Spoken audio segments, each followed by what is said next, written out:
अस्सलाम वालेकुम नाज़रीन, मैं हूं आपका मेज़बान राना साजिद और आप देख रहे हैं एमराब न्यूज़। आज फिर आपकी खिदमत में हाजिर हुए हैं एक नए वीलॉग के साथ। इमरान खान साहब कहते हैं कि इंतशार के बहाने इलेक्शन से निकालना चाहते हैं। इमरान खान का कहना था कि सुप्रीम कोर्ट ने 90 दिन में इलेक्शन करवाने का हुक्म दिया है। सदर ने भी ऐलान कर दिया है कि हम इंतखाबी रैली करते हैं तो पुलिस आ जाती है, गाड़ियां तोड़ी गई, वाटर कैनन हुआ, लोगों को गिरफ्तार किया गया।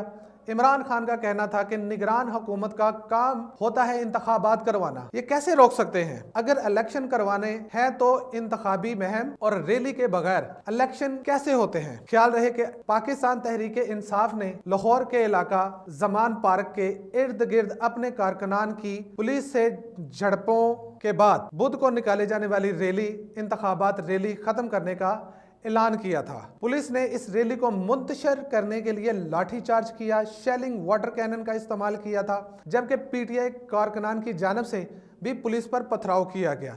इस तसादम में जहां 11 पुलिस एहलकार जख्मी हुए, वहां तहरीक इंसाफ की जानिब से भी अपने कारकुन की हलाकत का दावा किया गया है। इसके साथ ही अपने मेज़बान को इजाज़त दें, अगले वीलॉग में फिर मुलाकात होगी। अल्लाह निगहबान।